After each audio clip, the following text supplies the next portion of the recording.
Hi, this is Friedrich Lindenberg. You're listening to Transit Lounge Radio with Dark Havens.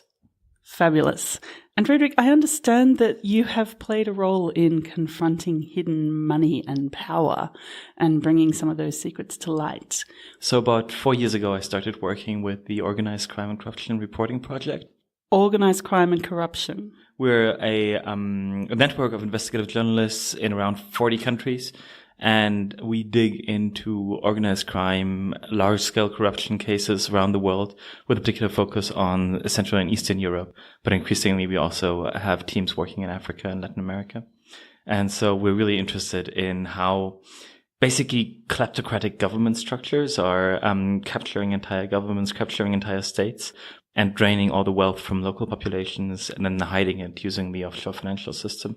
It seems like it's something that's quite prevalent in these, there's a lot of, especially I understand like the resource curse, so countries that are endowed with great natural resources, somehow the people who can get their hands on those resources have a tendency to siphon them out of the country for their own use.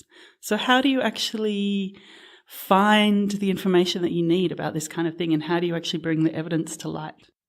It's incredibly prevalent. I think most countries outside of the kind of OECD are really kind of being exploited by many of the people who run them, and they're being used basically as for-profit enterprises of individuals or families rather than as kind of public good entities.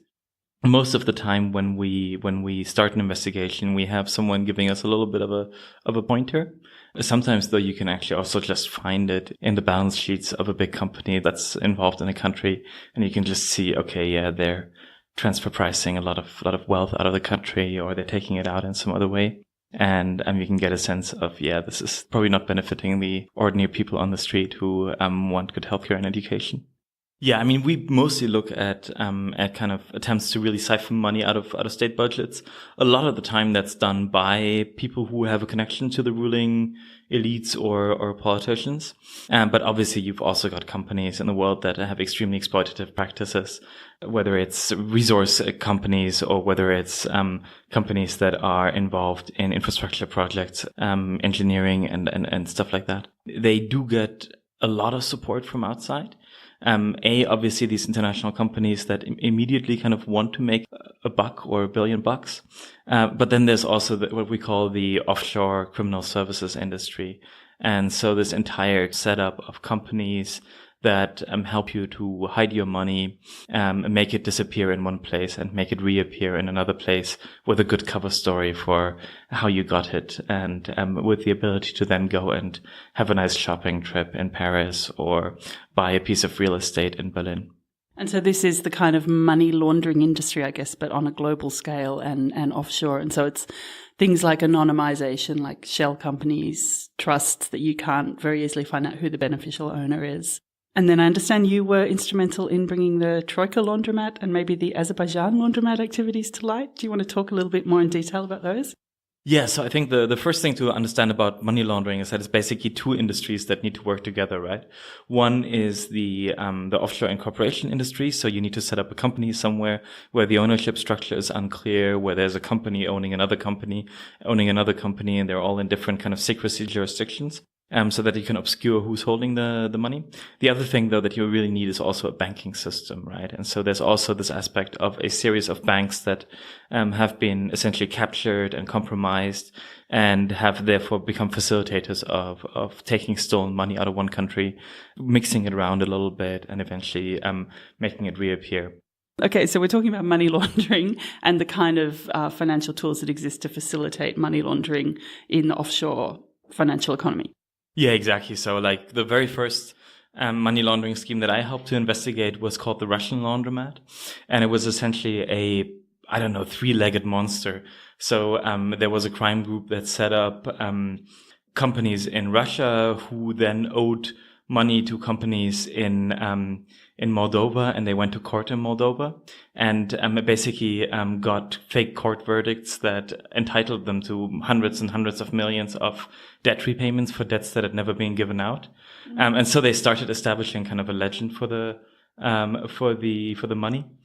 And then they took that money out of Moldova and sent it, in this case, for example, to Latvia. which is already inside the EU financial market. And they had a bank there that assisted them. At the time, it was Truster Commerzbank. That's now been unrolled because it just basically did only this. And so, they then took the money into the EU. And once you've got it in the EU, you can use it pretty normally, right? So you just send it to a bank account, in Cyprus or in Panama, or you use it to pay school fees for your kids in Britain or a piece of real estate, somewhere else. So I guess there are many levels of complicity where people are probably aware of this happening. Like I've read some reports from bank employees who, have to flag a possibility of some kind of suspicious activity, and that they would be flagging, and nothing would happen. And no one would actually act on it. And even though the bank is aware at multiple levels that there's something very shady going on, that the actual checks that are meant to be in place within the organisation are often not kind of upheld. What sort of things did you uncover in this investigation, and where did it start to unravel? Like, what was the point that you kind of went, aha, we can put all of this together? Because I think for me, looking at some of the information in the databases, and you've got company names and registers, but then to actually create the story around that and to understand how the different players are connected and what's gone on, that takes the real investigative journalist skill, mapping the data together into a convincing narrative. Clearly, in some cases, has led to enough evidence to kind of unravel the bank itself, or I don't know if people have gone to jail for these kind of practices. Oh yeah, definitely. So I think probably the most illustrative example that we've worked on so far was a money laundering scheme that we called the Azerbaijani Laundromat. It was a total of 3 billion euros that were taken out of mostly Azerbaijan. And what was interesting there is the difficulty with money laundering is always you have to prove what's called the predicate crime. So what kind of criminal act was actually instrumental in getting the money in the first place. And so has it come from drug running or prostitution or gambling, or you have to prove that there was illegal activity that generated the money to start with, yeah? Exactly. And that's kind of the difficult part a lot of the time, especially with the Azerbaijani Laundromat. We only were able to see that there was some money coming in actually from government ministries in Azerbaijan. And then the bulk of the money actually came from companies that were named after other companies in Azerbaijan. So there was a company that was called, I think, had a name that was one character of the name of the cell phone company in the country, and so we still don't know entirely what the origin story of that money is. But then what you could see is the money would go again through a money laundering scheme through a bank in Estonia, a branch office of Danske Bank that's about to be undone, and would then actually be used for political influence in Europe. So there was a concerted effort basically by the investors of this money, who must be somewhere in the neighborhood of the Azeri government, to influence public opinion and especially kind of the assessments of Azerbaijan and its human rights records. I remember, I think you were telling us that there had been a German politician in Bavaria possibly who had been sent money and then was part of the committee overseeing the elections in Azerbaijan. Is that right? Yeah, so there was two different things. One is they went to do election monitoring in Azerbaijan.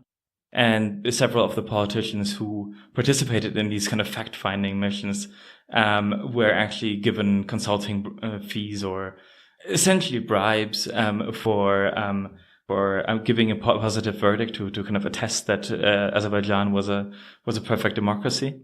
A free and fair election. I mean, what tips it over from being like a genuine consulting fee to actually being a bribe? Is it the amount, or is it the fact that you're expected to give a certain opinion in exchange for the money?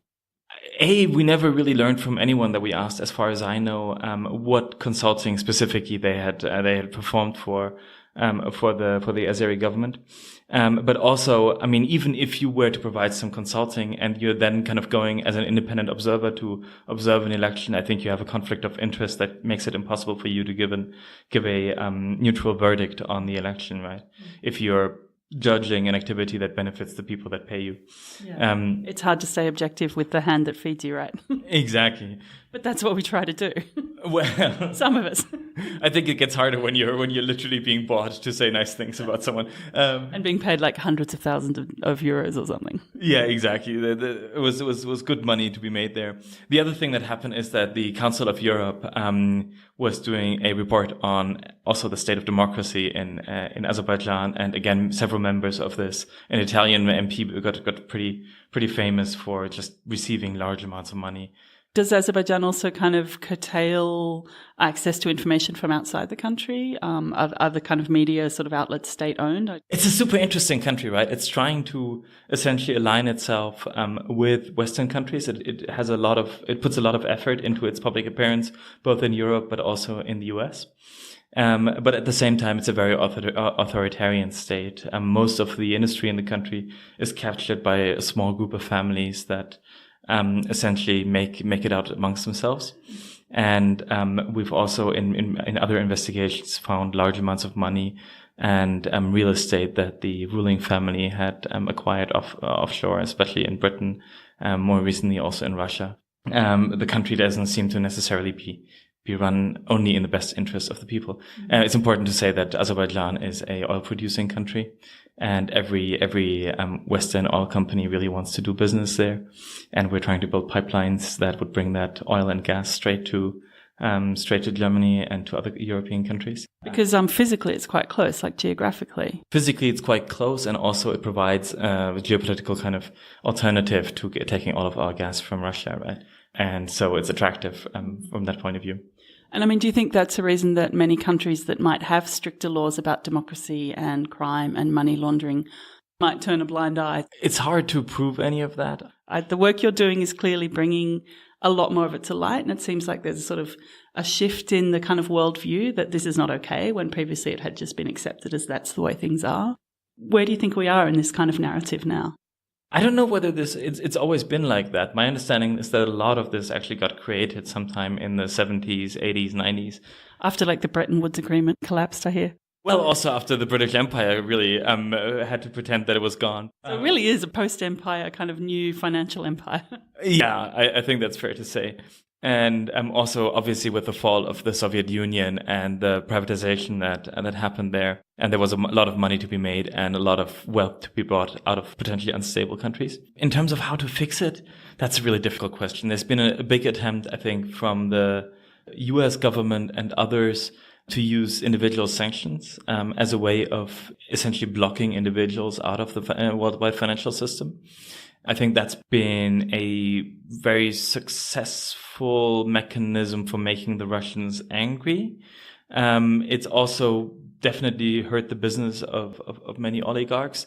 Whether it actually helps to stem the tide of offshore finance is a whole different thing.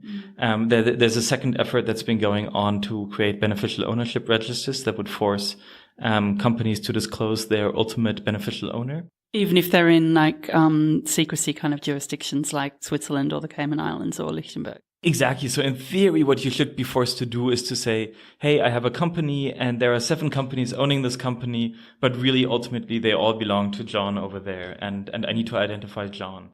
I mean, it seems like a reasonable kind of common sense thing to do, right? Yes, but obviously what you do instead is you say, oh yeah, but I'm owned by a BVI company, and a BVI company, I have no idea who actually owns that. And so these systems aren't being applied rigorously enough. And especially here in Germany, it's a complete farce. There's a transparency register solely because it's part of the EU's anti-money laundering directive, and the way that the data is being collected and the way that it's being then shared and made accessible makes it entirely useless. I think it's probably worse than not having one at all. Because you have the idea that there is one, but then it doesn't function. Exactly, because now the permanent secretary of the finance ministry gets to go on a panel and say, we've got a transparency register, but if you ever actually need information on a company, there's still no way of getting any. Are there places where this is working better that we could look to as models? Hilariously enough, Britain did it best. So I think there was a period, especially under David Cameron, where they were really following both paths with full steam, right? So at the very same time, the offshore economy continued to be facilitated through Britain, but they also started to do real steps to unwind it. They did not really do enough to force companies to really file these reports, or to delist companies that didn't file that information, or to delist companies that filed offshore vehicles as their ultimate owner. But I think they were really close, and now they have, made off to fantasy land of Brexit and are too distracted to really follow that agenda through. So it was really close, but no cigar. The scale of it is so unthinkable. Like, how do you even start to understand? And I think the work that you're doing, there were some of the tools that you have for kind of mapping or, visualizing the way the data kind of comes together. Do you want to talk a little bit about some of the sort of the technical tools and the way that you're working to actually help people expose this and to trace it? Oh, yeah, certainly. So I think basically, that's how the design of these things works. Is there's this number that I think gets handed around a lot, of Dunbar's number, like a cognitive limit, that as a society we can only really have a community of creatures up to 150 members, and after that it has to be a proper managed society. And I think there's kind of a complexity limit in our heads, right? And if you make up a scheme of more than 150 money laundering vehicles, then it becomes really hard for humans to understand what you're doing and to track it. We've been doing a lot of work, and this is my role at the OCCRP, to try and bring together information from different places and to try and connect it in ways that would help people to kind of untangle the web of corporate ownership, of evidence, etc., that lies behind these kind of money hiding schemes. To peel back the layers of the onion. Exactly, but also to connect all the available information, right? So you've got a lot of information in some countries that is being released as open data. Many countries, for example, run portals where they release company ownership, but also government procurement, right? So who's winning state contracts? Mm-hmm. What are the other data that become available, right? So there's a lot of leaked information that's constantly being made accessible to reporters. And our goal is really to kind of build this into a coherent sort of archive, into a very, very patchy map of the world of offshore, and to say, well, here's some explanation for who owns companies in Panama. Here's some explanation for who owns companies in Kyrgyzstan. And now let's look for all the ones that are in both lists, and those might be already worth spending some time with. Yeah, so your tools are helping people to connect the dots, and then they can cross-reference. Okay, so this company that's had procurement contracts for the government for X, Y, or Z is kind of ringing alarm bells. Yes, so we receive data in a broad variety of forms.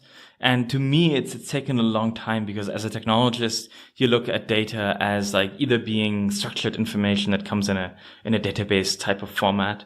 And that's really nice to analyze, and you can do kind of quantitative tricks and like it's already in a kind of spreadsheet somehow. So it's just lists of figures and things. Exactly. And then there's like the other case where we literally get someone's hard drive, right? And there's all their files on it, all their emails, all their Word documents, their holiday photographs even. And the goal that I've been aiming for is to really come up with kind of a language for investigative reporting. What are the atoms that an investigative story consists of? And one of these atoms might be an email that someone has written, and another atom might be a company record in a database, or a procurement contract that we have some data about. And so the question is kind of how can we link these together? So for example, in an email, you might have a footer that contains a phone number, and then you really want to know, okay, for that phone number, has that number been used in any incorporation documents to create a company, maybe in an offshore jurisdiction? And finding these links that would be kind of out of the ordinary. That's sort of what we're aiming for. Sounds like such a fascinating process, but I can imagine it's also very time consuming, and you're doing a lot of digging through things that don't necessarily lead anywhere. What's the point you start to go, okay, we've really got something here. I've made enough connections that I can take it to the next level. And what do you do next? Like, do you also do the reporting? You write the stories? Myself, I focus exclusively on the data access and visibility, basically on data linkage, if you will. And then we work with reporting teams, both that work on a transnational basis and also often within our kind of partner countries. So we have a lot of what we call member centers in countries like Moldova or Ukraine or in Central Asian countries, where there's really only a very small group of investigative reporters digging into that kind of subject matter. And so we try to provide them support, both by providing access to information that might be useful, and also sometimes I'm working with them, kind of trying to make sure they know how to investigate companies in Cyprus or in Germany or in the US, right? None of these crimes can be investigated by looking into one country alone. You always need to be able to connect it to what's happening in this offshore financial system. In many cases, also what happens in Western countries, where the money is then either hidden away or used for other purposes. I know it's like Friedrich Lindenberg said that crime is global and journalism needs to be global, and also the stories that we're telling are all kind of connected. Yeah, this is also the origin story for OCCRP. It was founded actually by two reporters, one of whom was working out of Bosnia, Herzegovina, and the other one was working in Romania. 10 years back already, they could find so many connections between the organized crime structures, the drug dealers, the human traffickers, in both of these countries, that really, they realized that they've been sleeping through a period of globalization in crime. And so I think the idea now is that if crime has become properly globalized, then reporting needs to as well. And we need to kind of think about reporting not as a thing that is a national press issue, but as a thing that always requires these kind of transnational structures. That takes me to my question that's been burning in my mind since we ran into each other at the Dark Havens. What were you doing in Bosnia for the last 3 years? For the last 3 years, I've been living in Sarajevo in Bosnia. That's simply the headquarters of OCCRP. So OCCRP was founded as an outgrowth of a small reporting center in Bosnia in kind of cooperation with another center in Romania. And now we have, I think, 35 different member centers in different countries. So it's very much kind of an organization that has its roots in these kind of local reporting outfits. So in many of these countries, you've got a press that's largely owned by the government, does yellow press reporting. And then you have these small teams of 4 or 5 people, and they really want to dig into who's running the country, who's got the money, who's trading the drugs, who's trading the humans, all these horrible kind of aspects. And for them, basically, we build a coordinative kind of network, and we also provide kind of support, whether it's through data or through research capabilities. One question, what is the yellow press? Oh, sorry, this is, I was just referring to like tabloid press. We've encountered it, especially in Serbia, where there's a newspaper called Informer. They've actually started crusades against us. So they send paparazzi after our chief reporter in the country. They really kind of ran these kind of campaigns to say, hey, these people that are claiming the government is corrupt, they're moral degenerates or whatever it is. Like, how do you try to manage that? What sort of security or, safety concerns do you address with the journalists that you're working with, and how do you help keep them safe?